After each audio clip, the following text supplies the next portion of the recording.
Jangan waktu selesa kita mulai lenggang-lenggong. Kebangkitan rohani akan meledak, tetapi ia adalah dari segi roh dan kebenaran. Oke?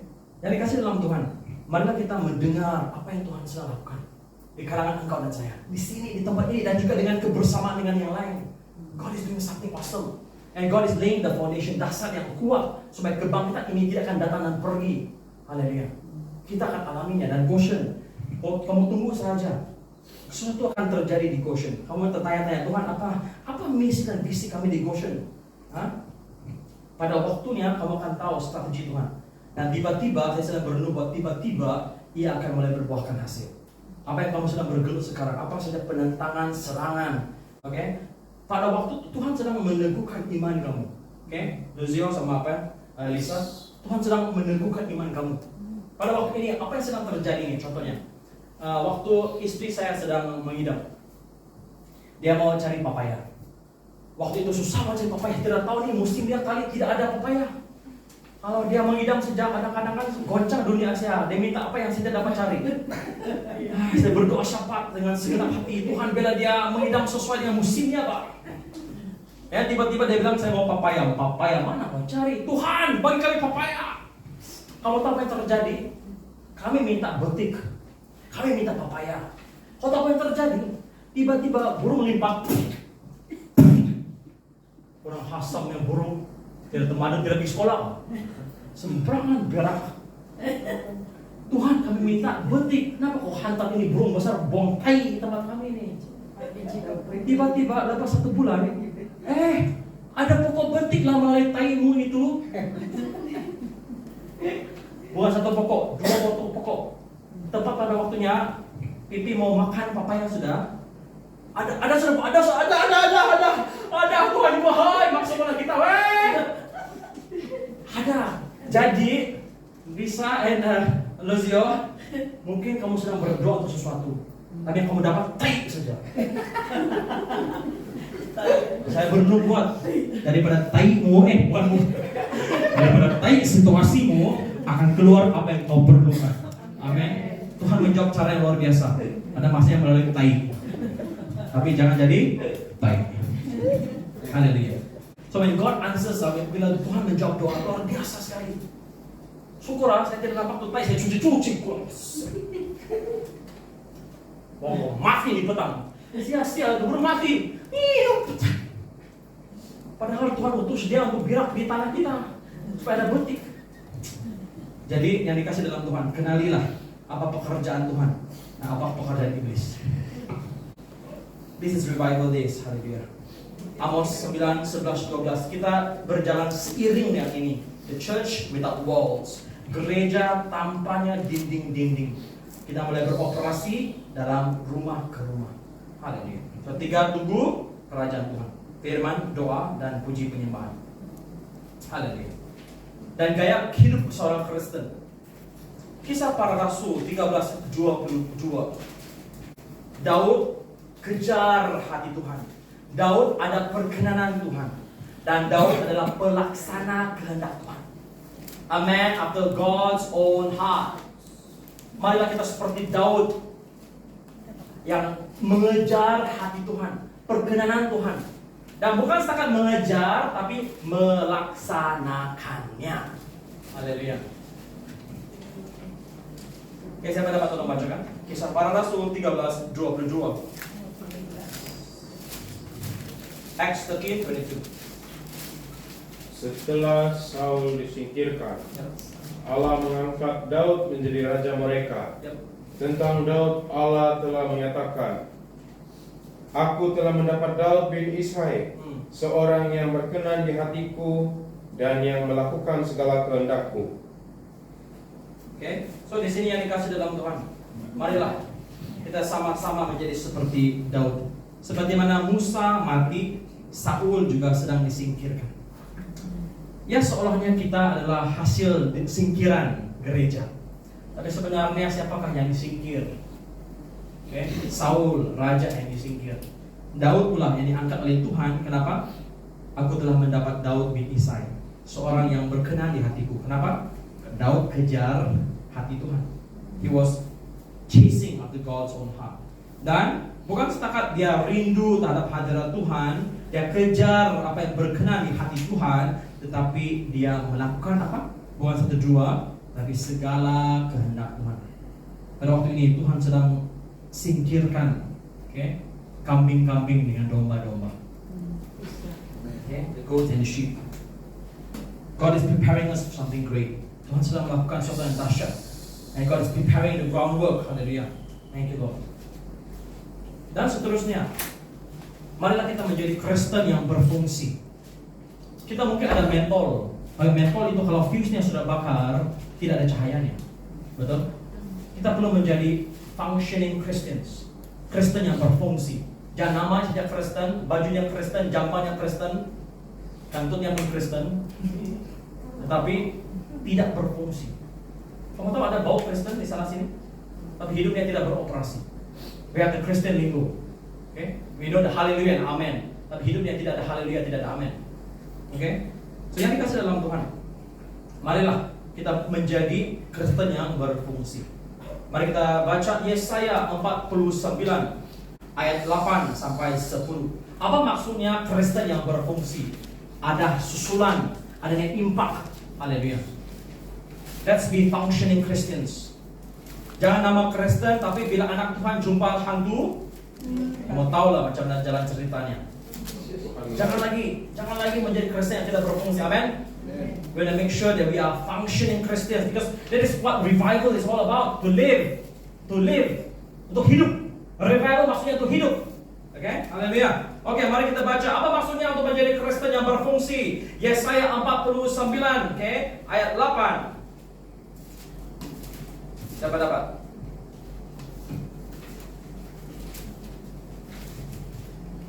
Beginilah firman Tuhan. Pada waktu aku berkenan, aku akan menjawab engkau, dan pada hari aku menyelamatkan, aku akan menolong engkau. Aku telah membentuk dan memberi engkau menjadi perjanjian bagi umat manusia. Untuk apa? Membangunkan bumi kembali dan untuk membagi-bagikan tanah pusaka yang sudah sunyi sepi. Untuk mengatakan kepada apa? Orang-orang yang terkurung, keluarlah. Kepada orang-orang yang ada di dalam gelap, tampillah. Di sepanjang jalan mereka seperti domba apa-apa yang tidak pernah kekurangan rumput, dan di segala bukit gundul pun tersedia rumput bagi mereka. 10. Mereka tidak menjadi lapar atau haus. Angin hangat dan terik matahari tidak akan menimpa mereka, sebab penyayang mereka apa? Akan memimpin mereka dan menuntut mereka ke dekat sumber-sumber air. Yes. Kamu ingat tadi firman-Nya di mana mereka dalam lubang ular bicara dan serang, karena tidak ada suara yang mengatakan kembalikanlah, betul. Tapi di sini Kristen berfungsi adalah bila kita berhadap dengan kegelapan, apa yang kita lakukan? Apabila kita menghadap orang-orang yang terkurung, apa yang kita lepaskan? Keluarlah. Ada yang pembebasan, ada yang pelepasan, ada yang kesembuhan. That means it will be effective. Our prayer will take effect. Setiap kita di sini tidak ada istilah saya panggil pastor ABCDEFG XYZKMLB, orang kocak sampai Z mati sudah si manusia. Apabila kita bertemu dengan kegelapan, karena ia akan terjadi tahun ini, kita akan bertemu dengan kegelapan. Kita akan bertemu dengan pasir gurun. Kita akan bertemu dengan segala kesulitan ini. Mungkin sekaligus. Saya tidak tahu dari segi apakah masalah itu. Yang saya dapat tangkap adalah kita akan hadapi situasi the desert situation. Tapi janji Tuhan, bila kita menjadi Kristen yang berfungsi, Kristen yang dihidupkan, Kristen yang dibangkitkan, apa yang terjadi? Kita bertemu dengan masalah, ada orang dikurung, atau mungkin kita rasa kita dikurung. Apa yang terjadi? Kita istiakan, keluarlah. Seperti pada pribadi ini, mau bunuh diri, tapi dia dilepaskan daripada hasutan iblis, negatif, suicidal, depression.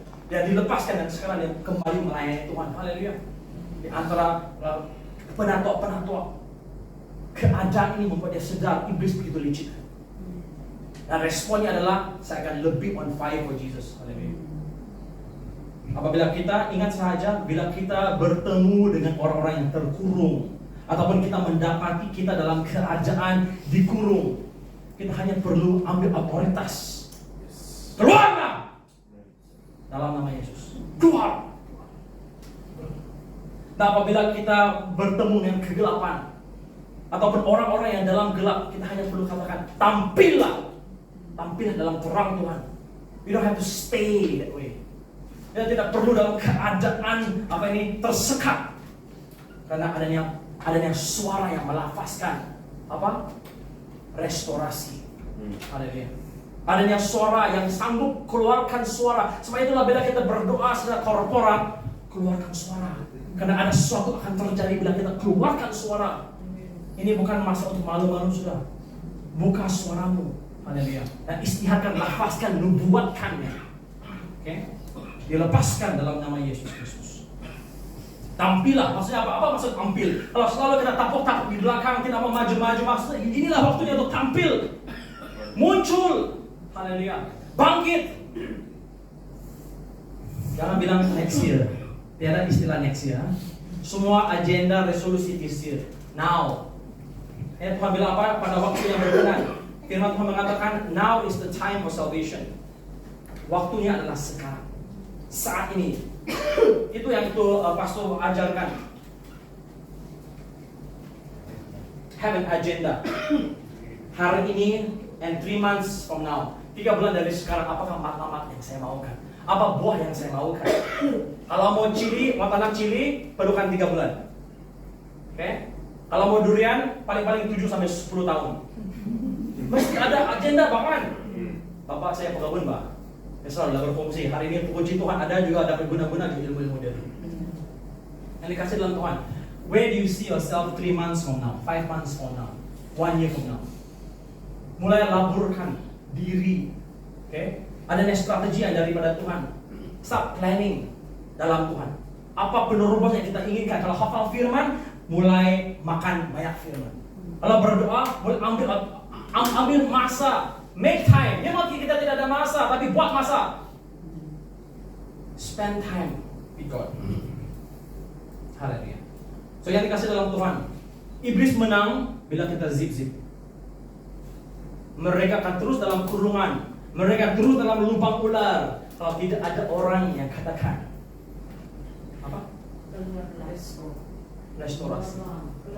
Keluarlah, tampillah. That's why jangan diamkan diri. Berdoa syafaat saat kita mendiamkan diri, kita kalah. Buka suara istiharkan. Kau bayangkan Yesus, anak Allah, firman yang menjadi daging yang maha kuasa, maha esa, luar biasa, Tuhan segala Tuhan, Raja segala Raja. Dia bertemu dengan Lazarus di makamnya, pun dia perlu bersuara, betul? Halo. Jadi tidak ada alasan untuk kita untuk bersuara. There is a prophetic voice which needs to be released. Ada suatu istiharan yang kita perlu keluarkan dalam nama Yesus, dan sesuatu akan terjadi di alam roh dan di alam nyata. Istiharkannya atas anak-anak, atas keluarga, atas tanah, atas karya. Istiharkannya. Haleluya. Tadi akan terjadi dalam nama Yesus Kristus. So itulah maksudnya untuk menjadi Kristen yang berfungsi. Haleluya. Seterusnya Yesaya 58 ayat 11 sampai 12. Tadi pastor katakan bahwa Tuhan sekarang bukan mau bina gedung, tapi bina jemaat Tuhan, bina engkau dan saya, bina rumah Tuhan. Kita adalah rumah Tuhan. Oke? Yesaya 58 11 12. Jadi letakkan fokus kita di sana. Invest in yourself. Puasa, doa, firman Tuhan. Oke, dapat 58, Yesaya 58, 11 dan 12. Haleluya.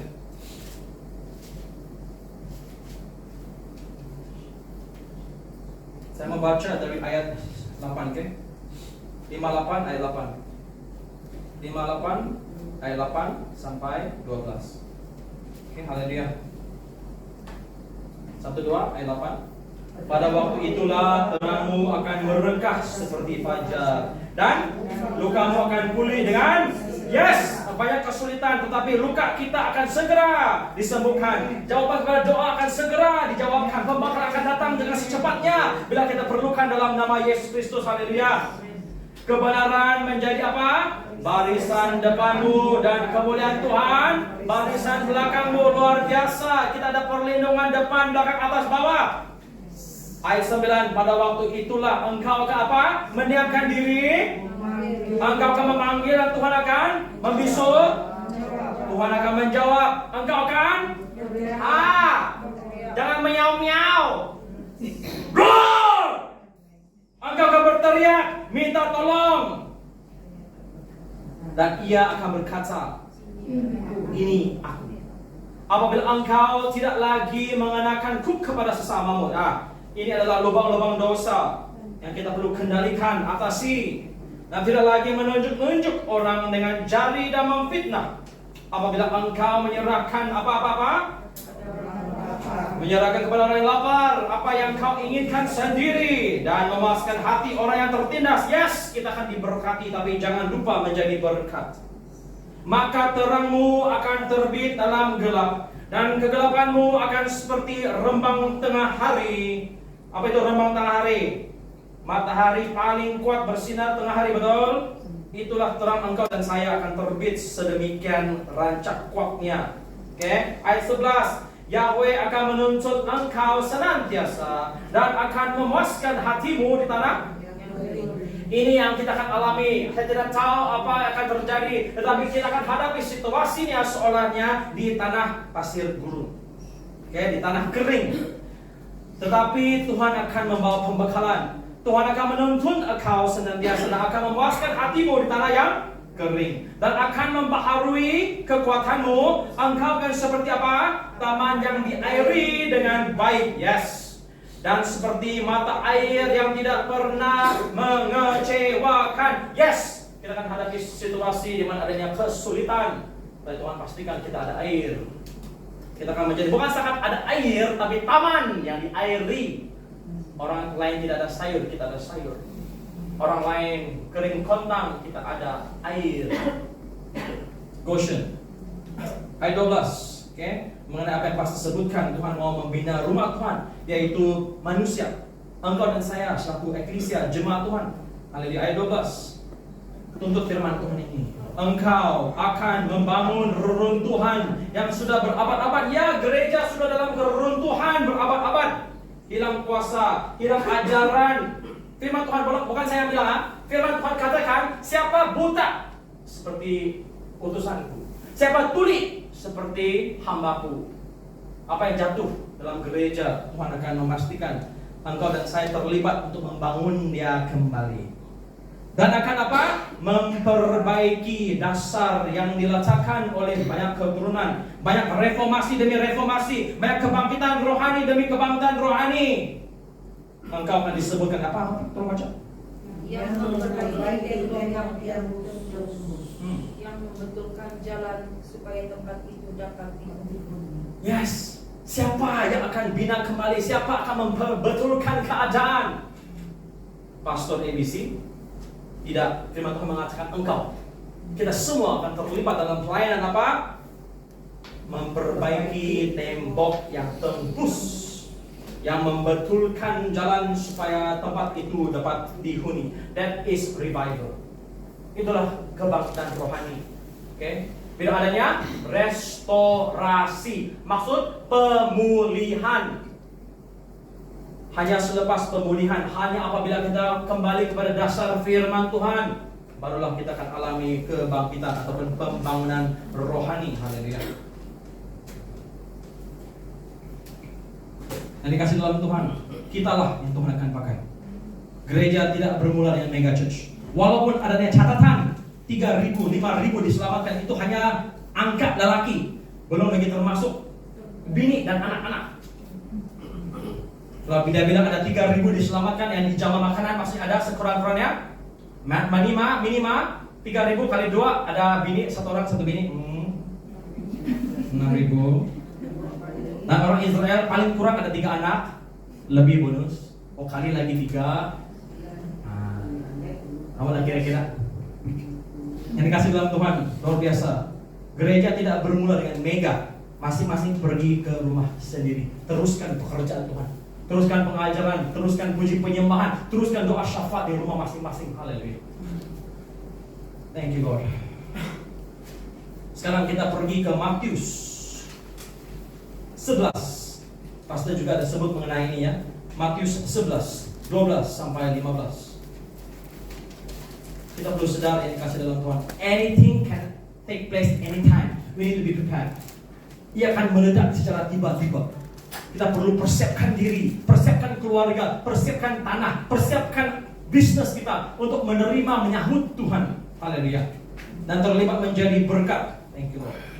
Oke, Matius 11, 12 sampai 15.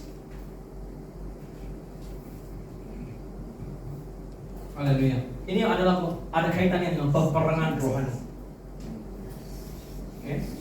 Matius 11 ayat 12 1, 2. Sejak tampilnya Yohanes Pembaptis sehingga sekarang kerajaan surga diserang ataupun diserang dan orang yang menyerangnya mencoba menguasainya. Oke, Pastor ini sini ada bilang Pak, kita diserang Pak. Hehe. Ini kasih dalam Tuhan, itu sebelum Yesus Kristus disalibkan. Dan Yohanes Pembaptis adalah nabi yang terakhir di perjanjian lama. There was a transition to the Christ. Maksudnya dari kejatuhan Adam sampailah Yohanes Pembaptis di perjanjian baru, tapi dia adalah nabi yang terakhir perjanjian lama. Kerajaan surga diserang sejak Adam jatuh. Tapi sekarang sejak Yesus mati dan dibangkitkan hari ketiga, yang menyerang bukan lagi iblis menyerang kita. Kitalah yang mengambil kesempatan sekarang untuk menyerang balik. Nah, ambil balik, we claim back lost ground, tuntut kembali di mana bahagian-bahagian hilang kita. Kita ambil balik. Sekarang kitalah yang menyerang karena Yesus sudah menang. Halo? 1 Yohanes 4:4. Yesus dalam diri kita lebih besar daripada dia di dunia. Haleluya. So yang dikasih dalam Tuhan, terus membaca ayat 12. Maksudnya serangan sudah pun ditumpaskan. Iblis tidak lagi berkuasa dalam dosa, dalam maut. Haleluya.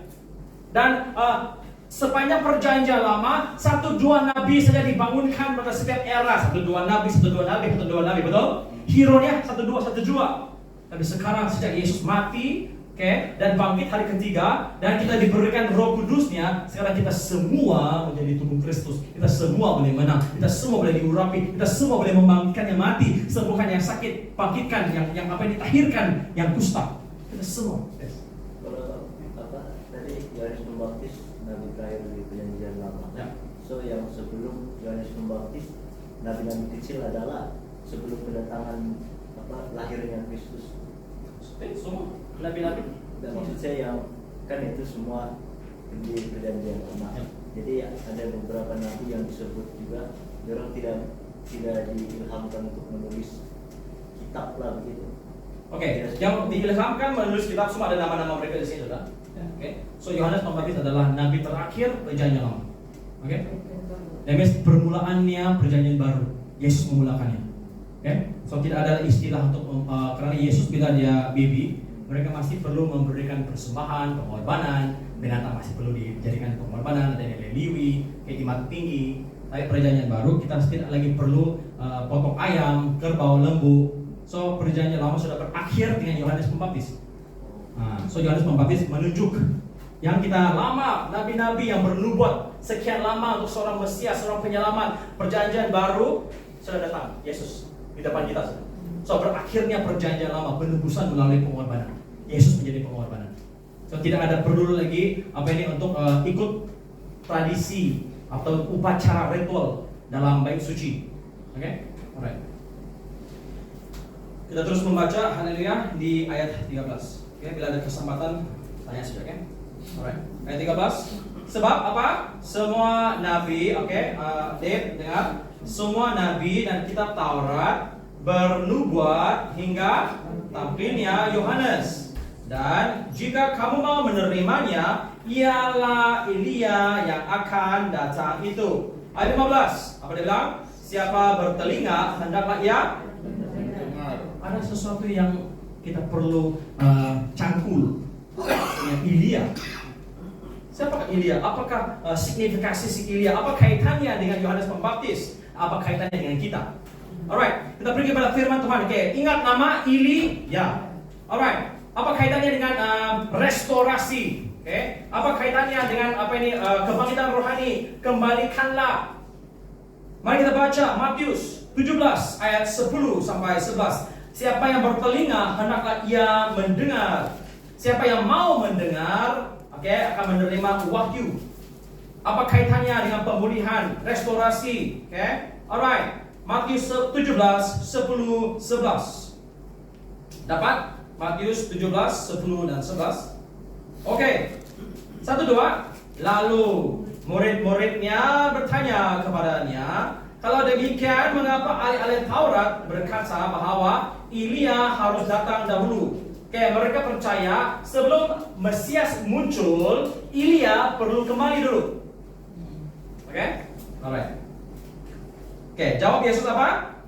Memang Elia akan datang dan memulihkan segala sesuatu. Maksudnya sebelum kedatangan Yesus pertama, peraturannya adalah Elia perlu muncul dulu. Jadi sebelum kedatangan Yesus kali kedua, Elia pasti muncul dulu. Jadi apa maksudnya Elia? Firman Tuhan yang seterusnya, karena sebelum Yesus datang kali kedua, Elia perlu muncul dulu. Masuk. Lukas 1. Karena fungsi Elia adalah untuk apa? Ingat apa yang dibaca tadi? Apakah fungsi Elia? Memulihkan. Yes. Memulihkan segala sesuatu. Amin. Yes. And revival is all about restoration. Kebangkitan rohani adalah mengenai pemulihan segala sesuatu. Lukas 1 16 17. Dapat Lukas 1 16 17. Ini adalah nubuatan mengenai Yohanes Pembaptis. Kita lihat apa maksudnya Elia di sini ya. Kita baca dulu. Lukas 1 16 sampai 17. Semua dapat? Lukas 1 16 17. Satu dua ayat 16. Ia akan membuat banyak orang Israel apa? Berbalik. Yes, to return. Kembalilah. Berbalik kepada Tuhan Elohim mereka. Ayat 17. Dan Yohanes Pembaptis akan berjalan mendahului Tuhan dalam roh dan kuasa Elia. Yes. Maksudnya adalah sebelum Yesus datang kali pertama, sebelum Yesus datang kali kedua, peraturannya adalah Elia perlu tampil dulu. Itu Nabi dulu kan bangkit gak? Tidak. Roh dan kuasa Elia. Apakah kuasa itu? Kuasa untuk memulihkan segala sesuatu. Kembali kepada penegasan Matius 24 ayat 14. Sebelum Yesus kembali, Injil kerajaan akan sampai ke ujung bumi. Pemulihan. Kita perlu bergerak dan beroperasi, melarikan diri dengan roh dan kuasa Elia, yaitu pemulihan, restorasi. This is the age of restoration. Pada waktu penciptaan, ia adalah era Bapa di surga, penciptaan. Bila Yesus mati, dibangkitkan, ia adalah era penyelamat, juru selamat Yesus Kristus. Sekarang adalah era Roh Kudus, yaitu restorasi, pemulihan segala sesuatu. Alright, terus membaca. Ia akan berjalan mendahului Tuhan dalam roh dan kuasa Elia. Apa? Untuk membuat hati bapak-bapak berbalik kepada anak-anaknya. Yes, ada pemulihan dalam hubungan. Yes, there will be a reconciliation. Akan ada penyembuhan, pemulihan keluarga. Dan hati apa? Orang-orang durhaka kepada pikiran orang-orang benar, dan dengan demikian menyiapkan bagi Tuhan suatu umat yang layak baginya. Kita perlu beroperasi dalam roh dan kuasa Elia, supaya segala suatu iman kita, dasar iman kita, kekristenan kita, kehidupan pribadi kita dipulihkan kembali kepada dan diselarikan dalam roh dan kuasa Elia. Dipulihkan, dibangkitkan, haleluya.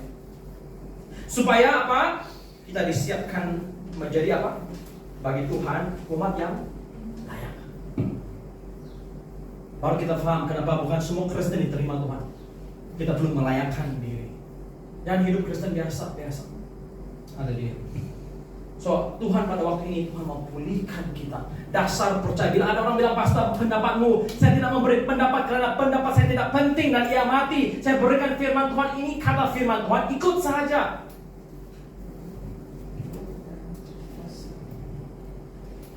Oleh itu Tuhan, kami berdoa agar Engkau akan urapi kami dengan roh dan kuasa Elia. Yes. Supaya di mana kita pergi akan adanya pemulihan hati bapak-bapak dan anak-anak, bapak-bapak dan istri-istri, oke, pastor-pastor dengan jemaat dan jemaat kepada pastor, anak-anak yang memberontak kepada bapak ibu. So pemulihan itu terjadi. Pelayanan pertama bermula dalam keluarga. Haleluya.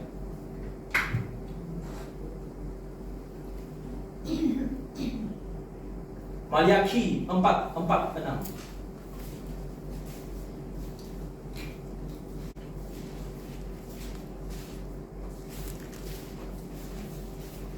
Apa saja kegelapan yang bakal terjadi, janji Tuhan adalah kita akan bersinar, percaya dalam kegelapan. Dan jikalau di tanah kering, Tuhan memastikan kita akan ada air. Oke, alright, Maliaki 4:4-6.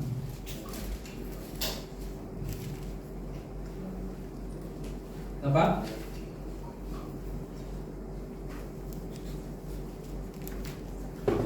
Maliaki 4:4-6. Oke, 1-2. Ingatlah kepada Taurat yang telah kuperintahkan kepada Musa hamba-Ku di Gunung Horeb untuk disampaikan kepada seluruh Israel, yakni ketetapan-ketetapan dan hukum-hukum. Sesungguhnya aku akan mengutus apa? Nabi Elia kepadamu menjelang datangnya hari Tuhan yang besar dan dahsyat itu. Sebelum kedatangan Yesus kali kedua, gereja perlu beroperasi dalam roh dan kuasa Elia, yaitu restorasi. Maka ia akan membuat hati bapak-bapak berbalik kepada anak-anaknya dan hati anak-anak kepada bapak-bapaknya, supaya jangan aku datang memukul bumi sehingga musnah.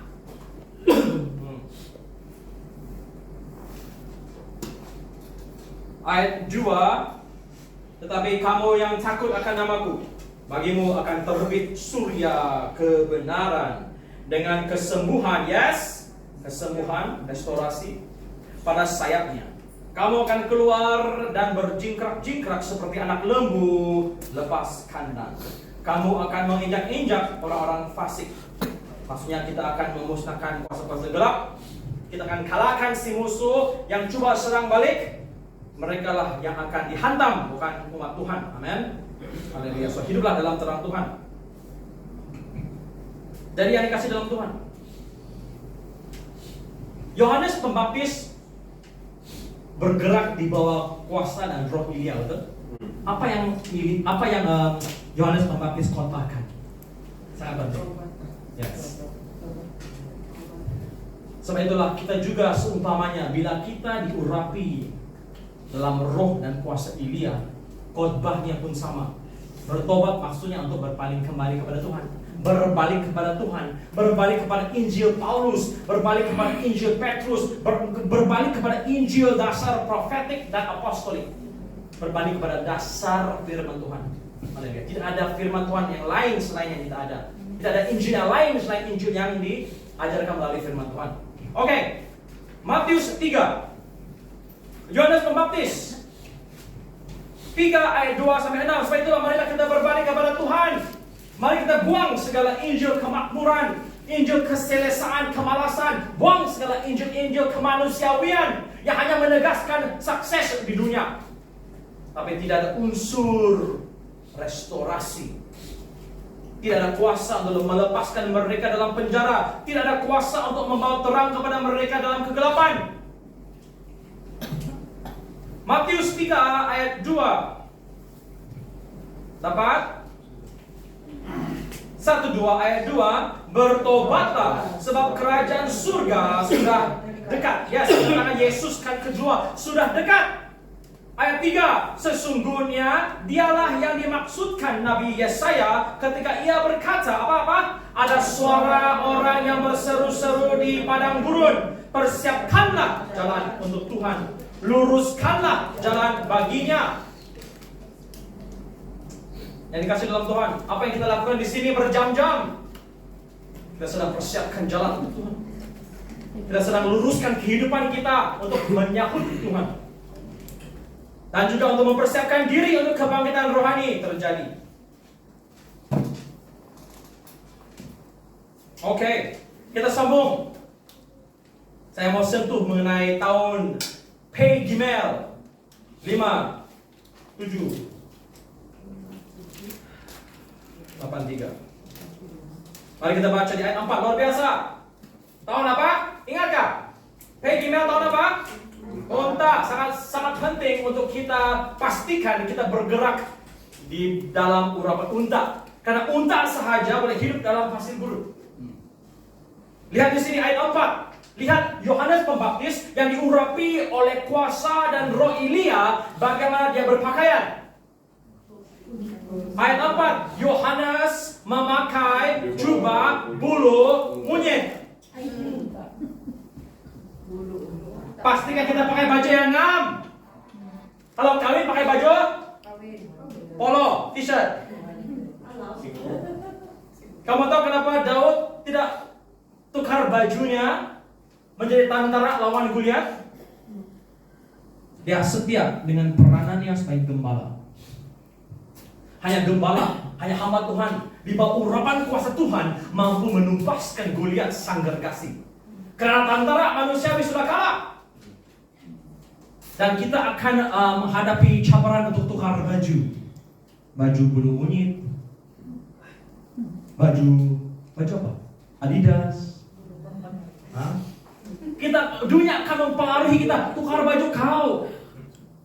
Masih pendek segitu. Baju kulit babi. tebal, kenapa yang malu. Tapi bila dia berjalan tidak selesai juga, pandai kurik-kurik. I don't know what what's happening. Gatal. Siapa suruh melampau ya?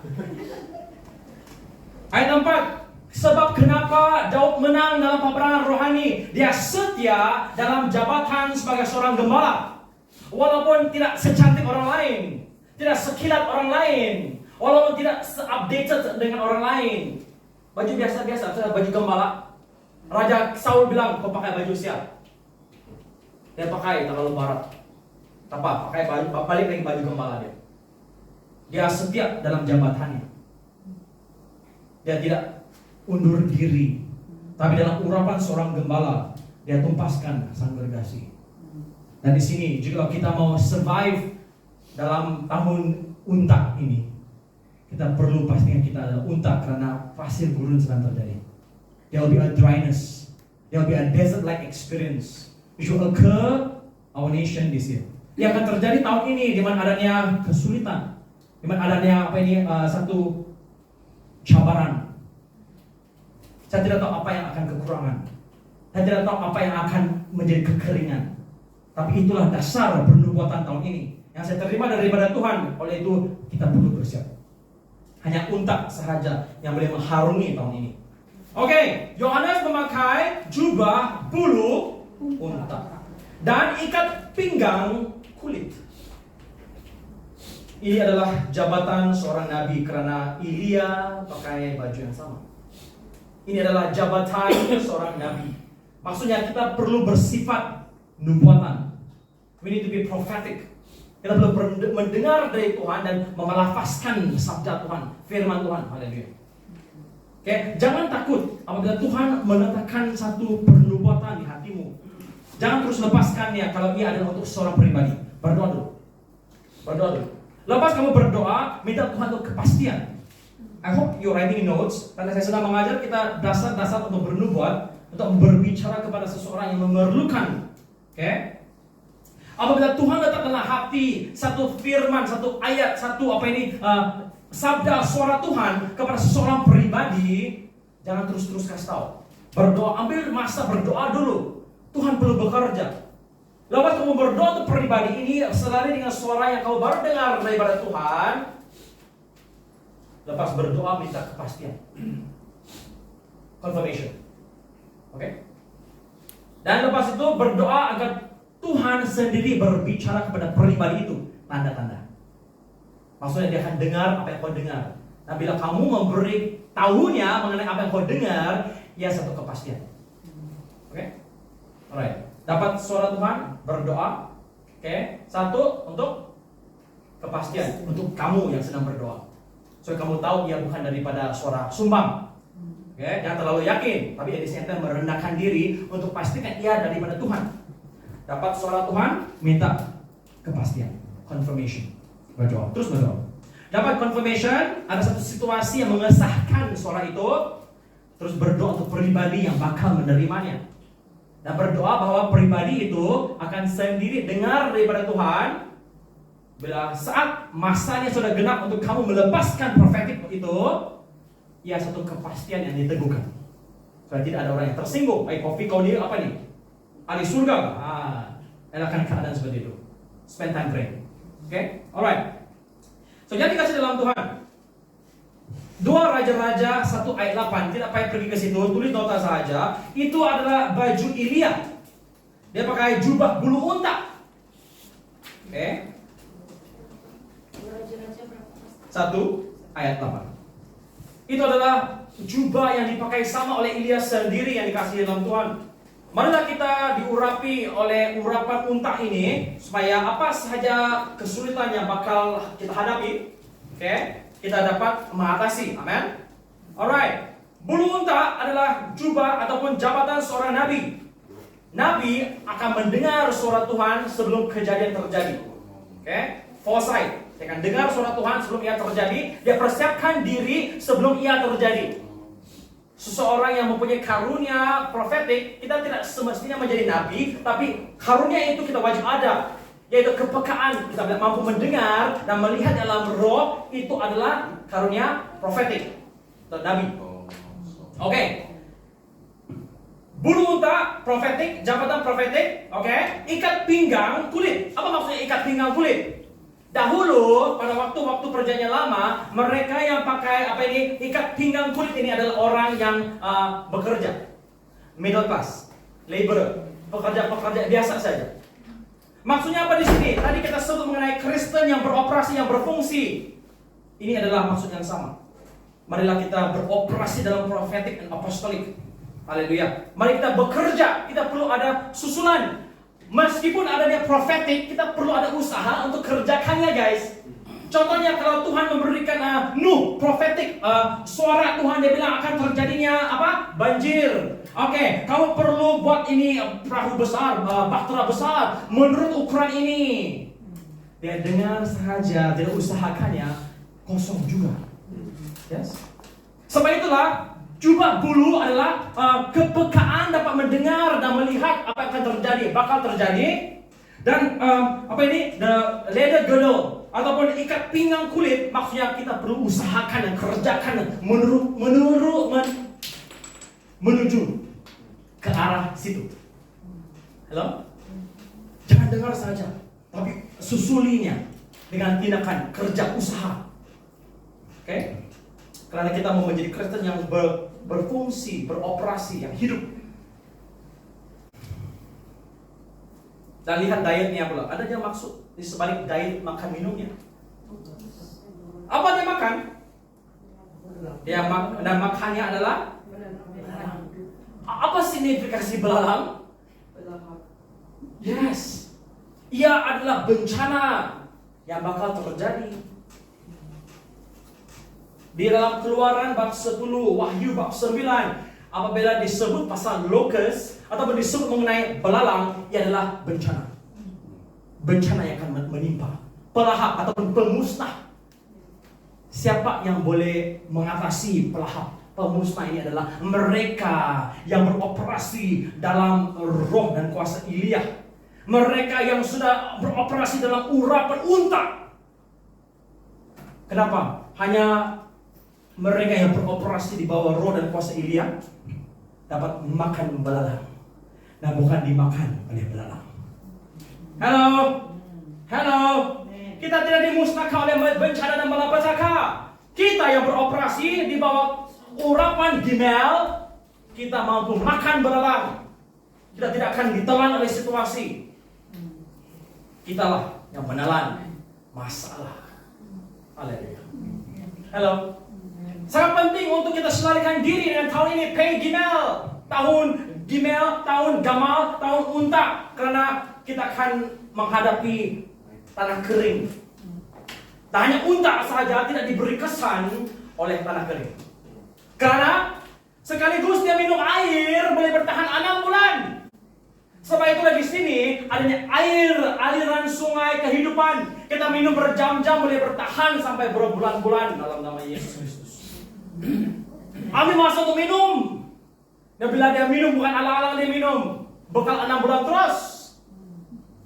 That's what God is doing. God is preparing us spiritually and practically. Hidup dalam pelayanan sebagai hamba Tuhan dan juga dalam segi karya, bisnis, pelayanan, semuanya dipengaruhi, dirangkumi. Tuhan jaga.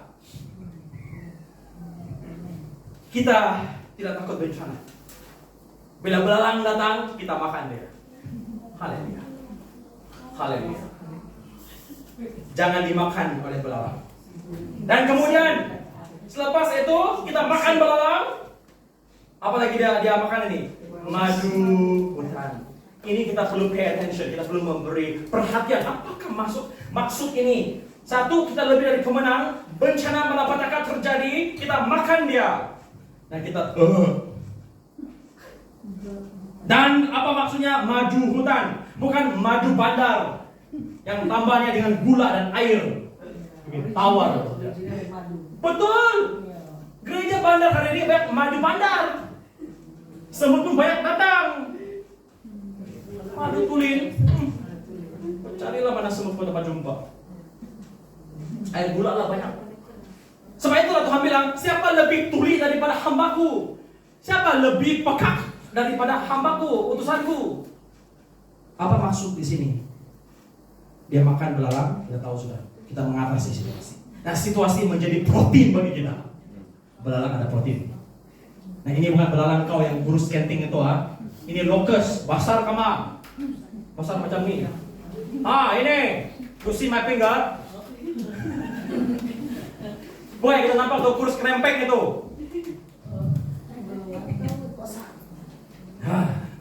Oke, mari kita baca apa maksudnya madu hutan, bukan madu bandar. Mazmur 104 ayat 33 ayat 35. Saya harap kita excited. Saya harap kamu tidak berdoa Cik Robert pergi ke tandas atau balik awal, karena Cik Robert akan stay di sini. Rotannya masih panas. Hari ini masih awal. Nah, sini tidak loceng. Walaupun ada guru besar, syukur tidak lonceng kan?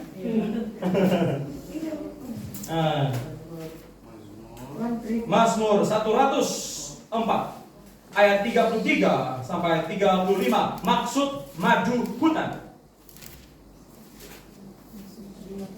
Saya minta Ibu Gamalala tolong nyanyikan ayat ini. 104 33 35.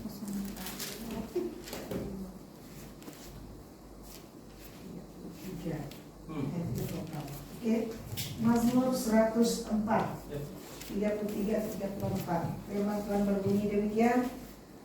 Aku hendak menyanyi bagi Tuhan selama aku hidup. Diulang. Aku hendak menyanyi bagi Tuhan selama aku hidup. Aku hendak bermazmur bagi Allahku selagi aku ada. Biarlah renunganku manis. Renunganku manis. Aduh. Kedengaran kepadanya. Aku hendak bersuka cita karena Tuhan. Yang dikasih dalam Tuhan. Apa maksudnya madu hutan? Maksudnya keadaan jiwa kita kekal dalam manisan. Tidak ada pahit. Walaupun jalan kita kasar, walaupun cabaran dalam pelayanan, walaupun kita ada masanya saling menggeser, jiwa kita tidak menjadi pahit. Jiwa kita bersama manis. Jangan melayani dalam akar kepahitan. Haleluya. Always ensure that our soul is sweet because we love God. And because we love God, we love each other. Ya, kita tidak sempurna, tapi kita sedang disempurnakan. Ada bezanya. Haleluya. Tidak ada orang tanpa dia dosa. Tapi adanya pengampunan dalam Tuhan. Dan kita boleh disucikan, dikuduskan dengan kuasa darah Yesus Kristus. So, urapan Elia adalah mereka yang mampu mengatasi tanah kering. Dua, mereka adalah orang yang bekerja untuk menuju kepada destinasi, visi dari surga. Alright. Satu, mereka masak tanah kering, minum air, makan firman, stok terus 6 bulan. Dua, mereka bekerja, berusaha untuk menuju ke arah tujuan. Tiga, bencana bukan tidak terjadi, itu satu penipuan. Bencana akan terjadi, malapetaka akan terjadi, kesusahan akan terjadi, tapi kita makan beneran. Ia menjadi protein bagi iman kita. Haleluya. Dan baru kita boleh memberi kesaksian, Yesusku hidup. Bila saya sakit disembuhkan, barulah saya boleh melaungkan Yahweh Rafa. Bila saya dalam keadaan sesat, Tuhan memimpin jalanku, baru ku dapat menyanyikan Tuhan itu Yahweh Rafi, Tuhan Gembala Agungku. Bila aku diserang ataupun melalui kesusahan, dalam serangan balik iblis, dalam kerumitan, kesesakan, Tuhan memberatkan aku menang. Baru saya dapat sebut Yahweh Nisi. Tuhan adalah panji-panji kemenanganku. Haleluya. Jadi bencana kita makan itu menjadi protein bagi kita. Dan lepas itu, pastikan dalam pelayanan memang ada waktu-waktunya kita saling bergeser, saling tidak sengaja, saling menyakiti. Asal ada lebih dari satu manusia pasti bergeseran. Kalau tidak percaya, coba kau bergeser sekarang, ada elektrik kemana? Sakit, bukan tidak sengaja, tapi yes. Dalam pelayanan, walaupun kita saling bergeser, pastikan jiwa kita manis selalu karena saya sayang Tuhan. Haleluya. Tahun ini tahun 2023. Madu hutan, walaupun hidup kasar mencabarkan, tetapi jiwa tetap manis karena kita sayangkan Tuhan. Kita boleh saling mengampuni, saling melayani, saling merendahkan diri. Haleluya. Karena ini adalah tahun 2023, tolong baca Mazmur 23 ayat 3 sampai 4.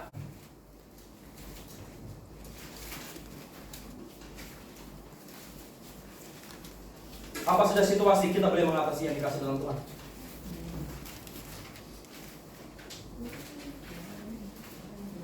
Bila kita menyembah Tuhan, melayani Tuhan, itulah bila kita jiwa kita manis, tidak susah untuk saling mengasihi, guys. Tidak susah untuk saling mengasihi. Kalau jiwa manis, kalau jiwa pahit, nah kau tahu lah. Mujizat stroberi menjadi papaya. Hanya betul adalah saya yang paham ini.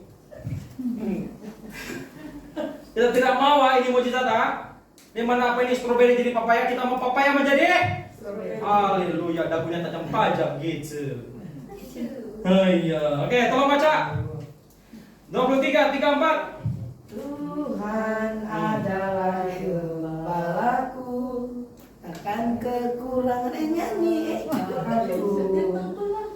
Dia memberikan aku di ladang yang berumput hijau. Ia membimbing aku ke air yang tenang. 3, ia apa? Yes. Ia menyegarkan jiwaku. Amin. Ia menuntun aku di jalan yang benar oleh namanya. Jiwa kita boleh disegarkan. Kalau kita penat, biar Tuhan segarkan. Kadang-kadang kita susah mengasihi bukan karena kita orang yang membenci, tapi kita perlu rehat. Kita perlu rehat. Biar Tuhan segarkan jiwa kita sekali lagi. Oke, haleluya. Sekarang salah paham buang. Kita tidak ada masa untuk hal-hal kecil remeh karena kita akan bakal hadapi tanah kering. Minta Tuhan karena kita semua masing-masing ada peranan, betul? Tanggung jawab Bapak Ibu, tanggung jawab sebagai apa? Nenek, paci, maci, pelayanan. Ada beban. Istri. Kepada ada kopi, ada kucing lagi, tambah lagi. Pelayan kerennya dia lagi, balik pada dia kasih cadar lagi, korang custom punya Aaron, nama keluar. Ada banyak tanggung jawab, betul? Kalau ada ikan, pastikan kau turun kasih makannya nanti mati kasihan. Benarkan Tuhan segarkan kita.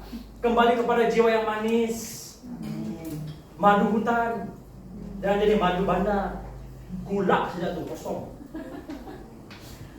Mahal kamu tahu? Hah? Biar hidup kasar tapi jiwa manis. Itulah menjadi solusi kepada semua problema kita antara satu sama lain. Haleluya. Marilah kita berdoa, Tuhan, bela jiwa saya manis. Bela renunganku manis. Kita semua sayang Tuhan, betul? Kita bukan musuh saling memusuhi. Alright? Kalau mau tembak si musuh. Oke? Jablang itu. Haleluya. Kita mau satukan kita punya serangan kepada iblis. Jangan berikan ruang untuk diserang. Haleluya. Itulah maksudnya untuk bertobatlah. Sebab kerajaan surga sudah dekat. Haleluya. Itulah maksudnya, persiapkanlah jalan untuk Tuhan. Luruskan jalan baginya. Itulah maksudnya, untuk luruskan hati, luruskan kehidupan kita di hadapan Tuhan. Supaya Tuhan mampu bekerja dengan dahsyat. Apabila kita sudah mengatasi segala pergelutan pribadi, haleluya, lihat di sini, barulah jiwa-jiwa boleh datang. Ayat seterusnya, ayat 5. Mari kita baca bersama-sama. Kita berada di Matius 3 ayat 5 sampai 6. Dapat Matius 3, kembali kepada Yohanes Pembaptis. Matius 3, 5 sampai 6. Dapat? Oke, kita baca sama ya. Dapat Matius 3, 5 sampai 6. Barulah ada penerobosan. Barulah kita boleh melayani bersama-sama jiwa-jiwa yang akan berbondong-bondong datang kepada Tuhan. Barulah kita dapat melayani dalam kesatuan. Haleluya. Ayat 5, 6, 1, 2. Maka apa? Mereka datang kepada kita karena kita adalah terang. Mereka lihat kita ada hutan madu. Madu hutan. Kita manis. Tidak sesuatu mendekati. Mereka melihat kita makan belalang, yang lain dimakan belalang. Mereka datang kepada kita, di mana saja kita berada di toren, mereka datang kepada kamu. Haleluya. They will come to us. Orang melihat bagaimana kita kendalikan si teres, bagaimana kita atasi problema, kesulitan. Apa saja cabaran, jiwa kita tetap manis. Terbukti kita dari Tuhan dalam hidup. Maka datanglah kepadanya, penduduk dari Yerusalem, dari seluruh Yudea, dan dari seluruh daerah sekitar Yordan. Apa yang terjadi? Ayat 6. Lalu sambil mengaku dosa-dosanya mereka, dibaptis oleh Yohanes di sungai Yordan. Mereka datang berbondong-bondong mengaku dosa mereka diinsafkan. Haleluya. Itulah maksudnya, fokusnya, energinya adalah Tuhan mau bina engkau dan saya. Supaya kita cukup kuat bila mereka datang kepada kita ada kekuatan, kita ada kemanisan, kita ada kasih dan kuasa yang mencukupi untuk melayani mereka yang bakal datang kepada kita. Ini bukan kampung-kampung, ini daerah-daerah ini. Boleh bayangkankah daerah petatan datang ke sini? Daerah. Wow, this is what revival looks like. Revival looks like this. They will come to us. Marilah kita kembali.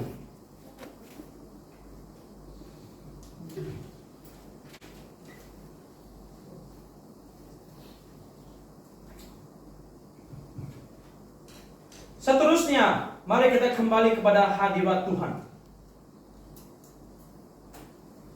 Kisah para Rasul 3, 19, 22. Karena saya dapat tangkap ada beberapa kita di sini memikul beban dan mulai penat secara pribadi. Itu membuat kita hilang kesabaran. Ada maksudnya mulai marah-marah sudah. Minta Tuhan untuk segarkan.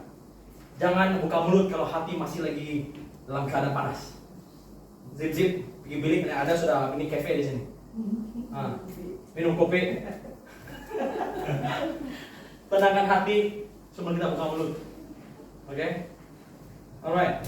Marilah kita kembali kepada hadirat Tuhan. Biar Tuhan menenangkan diri kita. Oke? Dapat sudah kisah para Rasul 3, 19, 22. Dave tolong baca. 3, 19 sampai 22.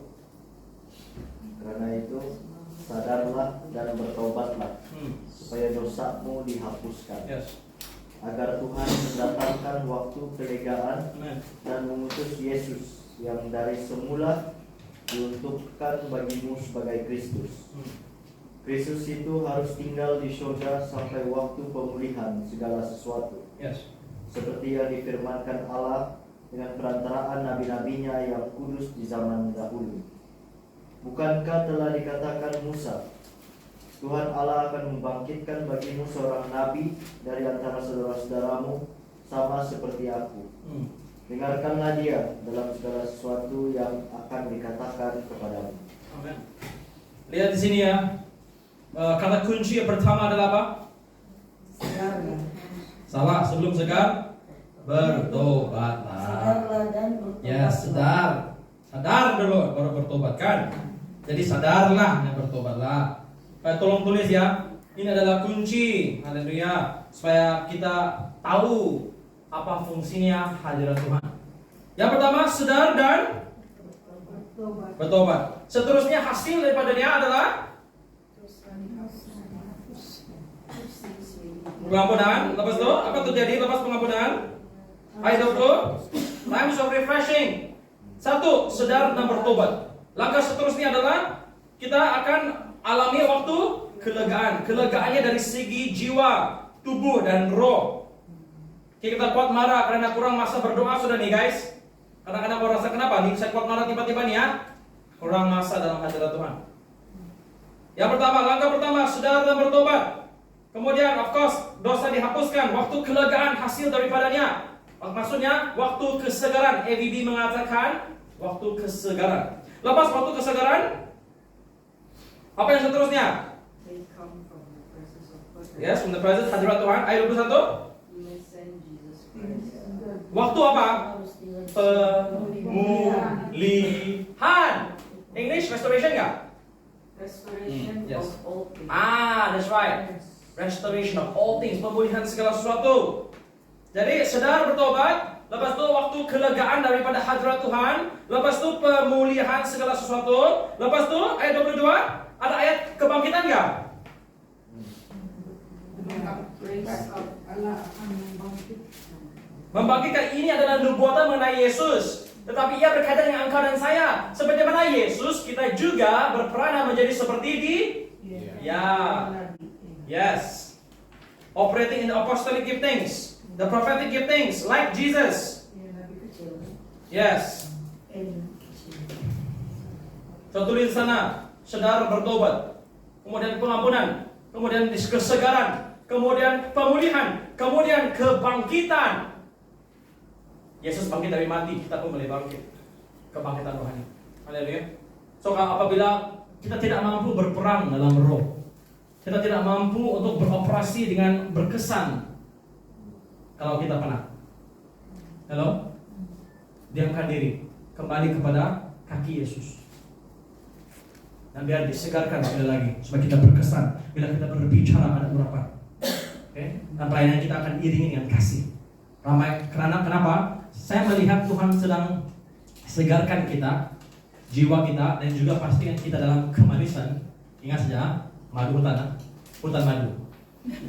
Karena ada ramai jiwa-jiwa yang kecenderungan sidera sekarang, yang perlukan kita untuk dalam keadaan tenang.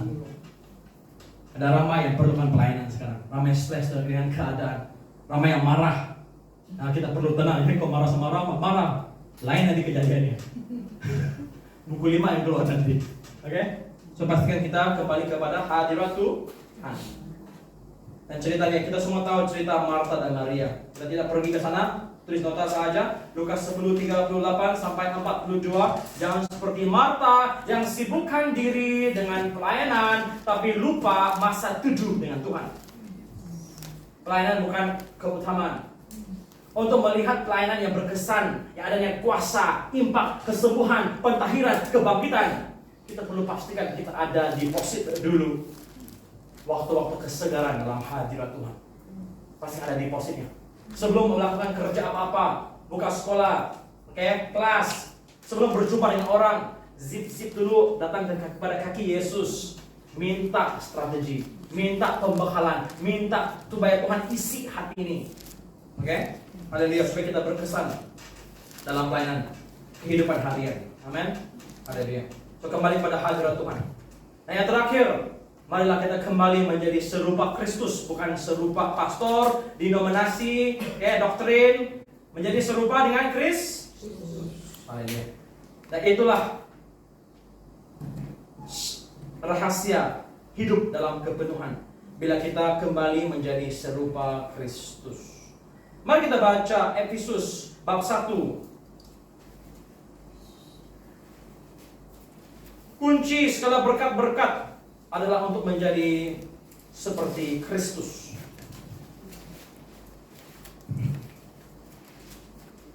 Efesus bab 1 kita baca dari ayat, kita baca ayat 10 dulu. Oke. Efesus 1:10. Nanti kita baca dari ayat 3, tapi kita lompat seketika ayat 10. Efesus 1 ayat 10. Oke, dapat? Oke, ayat 10:1-2. Sebagai persiapan kegenapan waktu untuk mempersatukan di dalam Kristus sebagai kepala segala sesuatu, baik yang di surga maupun yang di bumi. Yes, kita sedang dalam persiapan waktu digenapi. Tuhan akan satukan kita. Sebab itulah hasilnya adalah kita mulai bersatu dengan home cell ataupun kumpulan lain. Okay? Tuhan sedang mempersatukan kita. Dan saya percaya masing-masing kumpulan itu ada kekuatannya, ada remanya. Masing-masing itu ada karunia masing-masing. Bila kita bersatu seperti ini, Yesus sebagai kepala, kita akan saling memberkati, saling mengedifikasi, saling menggalakkan, memberkati, saling mendoakan. Haleluya. Itulah maksudnya kita bersatu, Yesus sebagai kepala. Okay? Saling melayani. So untuk menjadi seperti Yesus, Yesus adalah Tuhan yang satu, yang esa. Oleh itu anggota tubuh Kristus perlu bersatu di bawah naungan satu kepala. That is revival. Gereja hari ini terlalu banyak protokol, penginjilan tidak boleh dilaksanakan.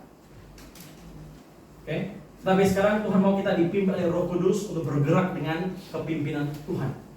Oke? Alright, mari kita baca dari ayat 3. Kita baca ayat 3 sampailah 14, oke?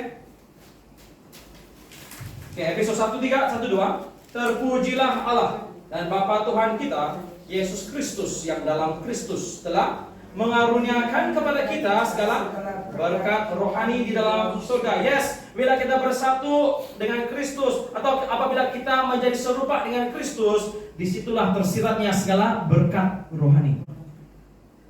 Mana berkat jasmani, Pastor? Bila kita ada berkat rohani, akan menyusul yang manifestasi berkat jasmani. Oke? Datanglah kerajaanmu, terjadilah kehendakmu di bumi seperti di surga. Sebab itulah berkat perlu bermula di alam roh dulu, dan dia akan manifest atau dinyatakan di alam bumi. Kalau tidak ada di alam roh, tiada juga alam nyata. Sebab itulah kita perlu melabur dalam hal-hal berkekalan, hal-hal rohani, dalam doa syafaat, puji penyembahan, dalam beribadah bersama. Oke? Haleluya. Oke, seterusnya ayat 4. Sebab di dalam Dia Elohim telah memilih kita sebelum dunia dijadikan, supaya kita kudus dan tak bercacat di hadapannya. Dalam kasih Ia telah menentukan kita dari semula oleh Yesus Kristus untuk kedudukan kita untuk menjadi anak-anaknya sesuai dengan kerelaan kehendak-Nya, supaya terpujilah kasih karunia-Nya yang mulia yang dikaruniakannya kepada kita di dalam Dia yang dikasihinya. Sebab di dalam Dia dan oleh darahnya kita beroleh kita ada penebusan, yaitu pengampunan dosa menurut kekayaan kasih karunia-Nya yang dilimpahkannya kepada kita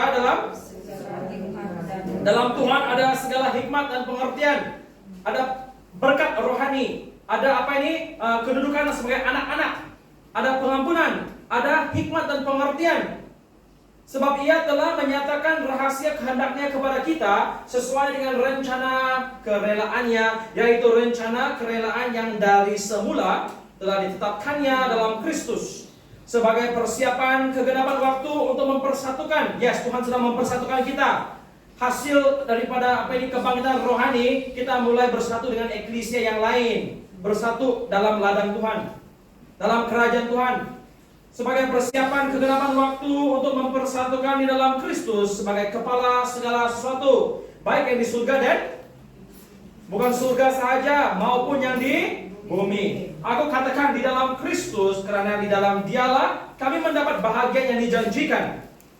Kami yang dari semula ditentukan untuk menerima bagian itu sesuai dengan maksud Elohim, yaitu di dalam segala sesuatu bekerja menurut keputusan kehendaknya, supaya kami yang sebelumnya telah menaruh harapan pada Kristus, kita ada harapan waktu-waktu gelap, boleh menjadi apa?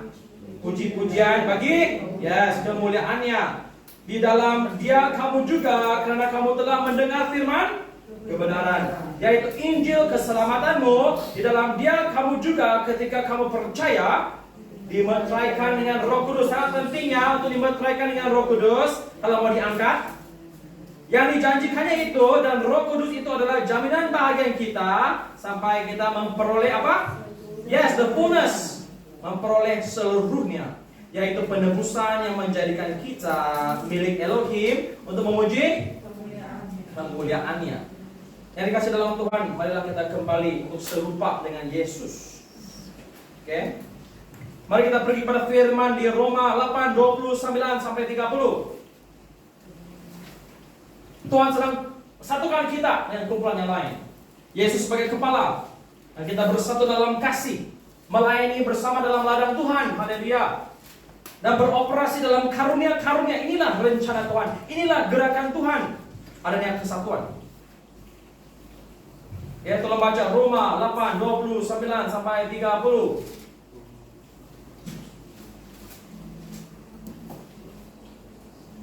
Dewilah. Nah, Dewi. Roma 8, 29 ada berapa ya?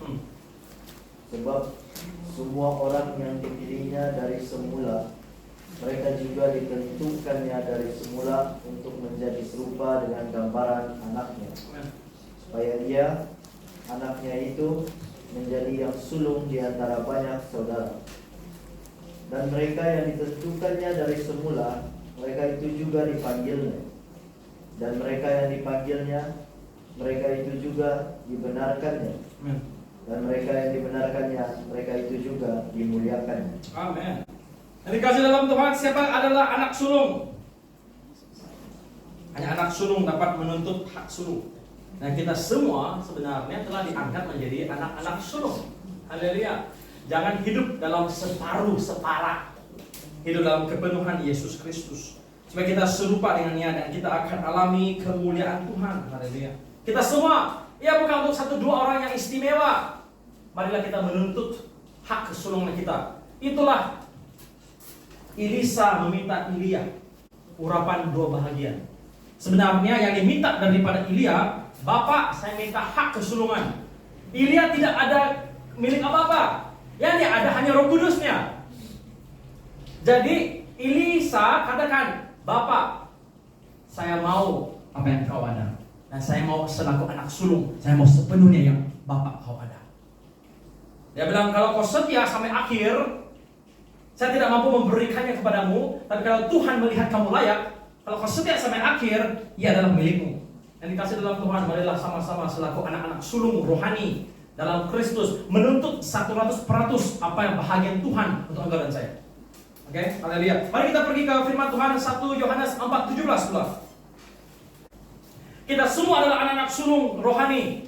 Oke? Walaupun kau bungsu dalam keluargamu, dalam Kristus kita adalah anak sulung. Kita berhak kepenuhan kerajaan Tuhan.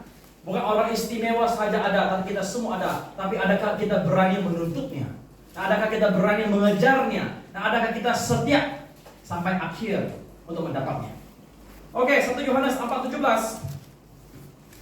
Karena ini semua selari dengan visi dan misi gereja. Beta adalah persiapan untuk diangkat. Jangan hanya berkhotbah mengenai kebangkitan rohani, tapi gagal untuk sebut. Selepas kebangkitan rohani terjadi, kita perlu setia sampai Maranatha. Karena apabila kebangkitan rohani terjadi, ada yang akan mulai leka, malas, dan mulai berehat. Sebab itulah kebangkitan rohani mati. Apabila kebangkitan rohani meletus, tercetus, dan meledak, kita perlu setia sampai Maranatha. Iblis akan coba sedaya upaya untuk membuat kita bersara. Hello? Jangan bersara dalam pelayanan. Dalam pelayanan tidak ada istilah bersara. Okay, we don't get retired, we get refired. Okay, haleluya, dibangkitkan, dipulihkan, disegarkan, melayani sampailah Maranatha. Thank you Lord. Ibu Gapela tolong bacakan 1 Yohanes 4:17. Yohanes 4:17. 1 Yohanes 4:17 mengatakan dalam hal inilah kasih Allah sempurna di dalam kita, yaitu kalau kita mempunyai keberanian percaya pada hari penghakiman, karena sama seperti Dia kita juga ada di dalam dunia ini.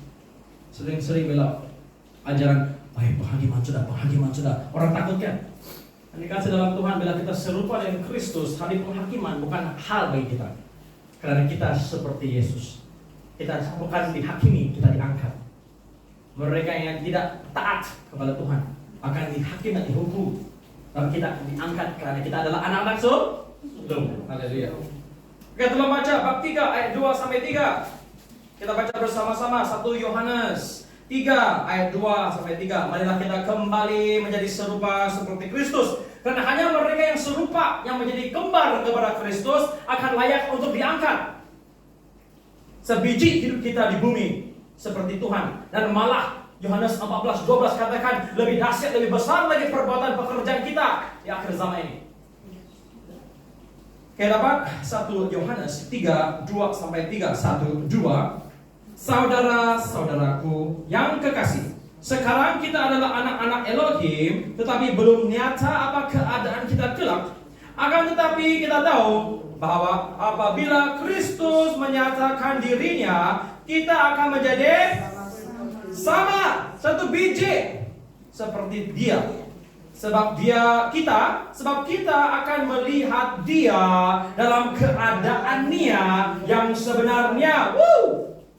Setiap orang yang menaruh pengharapan itu kepadanya menyucikan diri sama seperti Dia yang adalah suci. Percayakan kita yang dikasih dalam Tuhan, kita akan dalam kumpulan hidup kita menjadi seperti Kristus. Serupa Kristus. Kristus tumbang tangan sembuhkan, kita tumbang tangan sembuhkan. Kristus jumpa orang mati bangkitkan, kita jumpa orang mati bangkitkan. Kita berhadapan dengan mereka yang kerasukan, mengusir roh jahat. Sama seperti Kristus kita juga akan lakukan. Haleluya.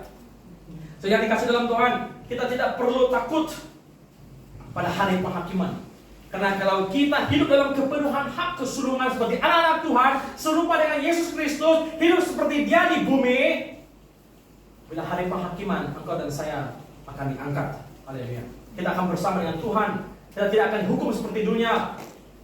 Yang dikasih dalam Tuhan, marilah kita kembali kepada Tuhan. Apabila kita sudah kembali kepada Tuhan, kita ada kuasa untuk istiharkan, kembalikanlah. Haleluya. Yang dikasih dalam Tuhan, marilah kita sama-sama bersiap. Karena tahun ini adalah tahun unta. Pei Gimel. Ini adalah tahun ganjaran kepada umat Tuhan. Untuk memberkati dan untuk mengadili. Dan untuk mengganjarkan mereka yang fasik dalam penghukuman. Yang dikasih dalam Tuhan, bila kita selarikan kehidupan Kristen kita dengan roh dan kuasa Elia, kita menjadi unta yang tahan dalam tanah kering. Bila orang lain kering, kita ada tangki. Kita ada bekal. Kita ada bekal dalam nama Yesus Kristus. Dan bila kita bergerak selari dengan roh Elia, nampak belalang, kita makan. Haleluya. Dan walaupun hidup ini kasar, tapi jiwa kita tetap. Marilah kita sama-sama usahakan kepada kebangkitan rohani dan setiap melayani sampailah Maranatha. Tuhan mau melabur dalam setiap pribadi kita, dalam rumah tangga, dalam bisnis kita. Marilah kita menjemput Yesus dalam hidup pribadi. Jangan seperti Marta, bila Yesus datang melawat, dia tergopoh-gopoh sedang masak, membak air dan lari sini lari sana kasih makan anjing. Daniel.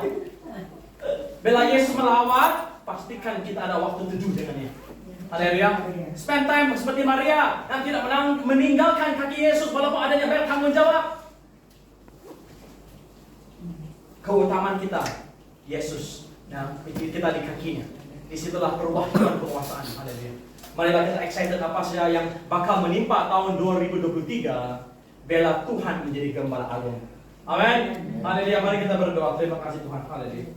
Bapa di surga, kami berdoa urapi kami dengan roh, dengan kuasa Elia. Mari kita angkat tangan kepada Tuhan. Kami berdoa agar Engkau jubahkan kami Tuhan. Yang urapan ya Bapak unta. Gimel, kami mau selarikan diri Tuhan seperti seekor unta, tidak takut tanah kering. Kami sedang ya Bapa diisi, haleluya, oleh air kehidupan Tuhan di tempat ini berjam-jam dalam hadirat-Mu, memakan firman-Mu, minum daripada aliran sungai kesenangan-Mu. Ayo berdoa apa saja bakal terjadi tahun ini Tuhan. Kami mau bersiap Tuhan, haleluya. Bila terjadinya malapetaka dan bencana, bila terjadinya Bapa belalang-belalang, kami tidak dimakan belalang, kami makan belalang, haleluya. Kami bangkit lebih dari pemenang dalam nama Yesus Kristus. Apabila mereka yang jiwa-jiwa dalam kekeringan, kami akan membekal air kehidupan bagi mereka yang haus jiwa mereka, haleluya. Kami tidak ditundukkan dalam kondisi dan keadaan. Thank you Lord for your love, for your favor, perkenanan-Mu di tempat ini. Sebab itulah adanya pengajaran yang besar dan mulia. Kami tidak mau lagi menjadi tuli ya Tuhan dan pekak. Maafkan hamba-hamba-Mu Tuhan, pastor-pastor, di mana menurut firman-Mu pekak dan tuli. Hai berdoa pada waktu ini kami berdiri di celah. Hai berdoa buka sisik daripada mata hamba-hamba-Mu, utusan-utusan-Mu Tuhan, pastor-pastor, evangelis Tuhan, penatua-penatua, pendom-pendom syafaat Tuhan, anak-anak Tuhan. Buka sisik daripada mata mereka supaya tidak lagi buta, tapi melihat kemuliaan Tuhan. Dan telinga mereka tidak lagi tuli seperti ular. Dalam nama Yesus Kristus, tampilkan diri mereka dalam gelap. Dalam nama Yesus Kristus, bangkit dalam nama Yesus. Mereka tidur rohani, mereka dalam penjara, keluar dalam nama Yesus. Bila terang dalam nama Yesus, maka teranglah, haleluya. Bapa di surga, kami siap, Engkau adalah komandan kami Tuhan. Telinga kami terbuka mendengar apakah strategi-Mu Tuhan. Dan paling penting Tuhan, ya Tuhan kami penat. Di mana adanya beban tahun lepas, di mana adanya pertarungan tahun lepas. Apa tahun lepas Musa sudah mati, kami tinggalkan tahun lepas, isu tahun lepas di tahun lepas. Haleluya, supaya Tuhan segarkan kami. Kami bertobat, kami berdoa waktu kesegaran sudah datang. Dan kami juga makan, haleluya, madu hutan. Walaupun perjalanan ini yang menuju kepada kehidupan sempit, ada masanya yang kasar, tapi biarlah jiwa kami dipeliharakan, haleluya. Supaya selalu manis, saling mengasihi, haleluya. Saling menggendong, saling menggalakkan, saling menumpang tangan, haleluya. Terus bersatu. Kami tidak benarkan iblis untuk musnahkan kesatuan umat Tuhan di tempat ini, Tuhan, haleluya. Bapa di surga, kami berterima kasih. Kami tidak akan lelah. Karena dalam hadirat-Mu adanya kesegaran. Kami terima kesegaran dalam jiwa. Kemanisan Kristus, kasih Kristus dalam jiwa ini. Supaya bila jiwa-jiwa datang yang keperluan pelayanan, kami dapat mengasihi mereka Tuhan, haleluya, dengan agape-Mu. Thank you for this time, Lord, that we can spend time at your feet. Terima kasih. Kami dapat meluangkan masa di kaki-Mu.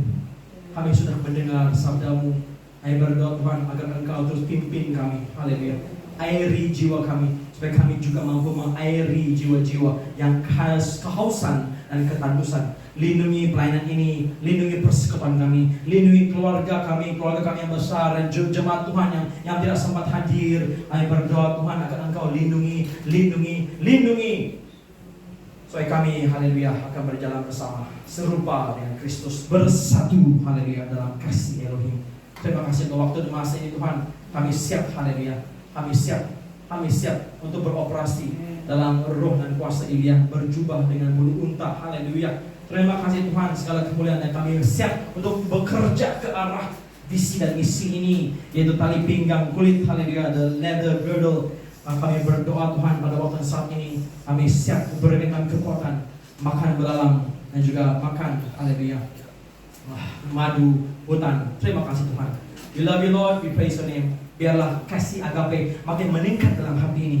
Kami berdoa, terus kencangkan lagi api-Mu semarak, supaya kami cintai-Mu lebih daripada kasih semula. Haleluya. Dan biarlah hidup kami menjadi terang dunia, garam bumi, Kristen yang berfungsi. Haleluya.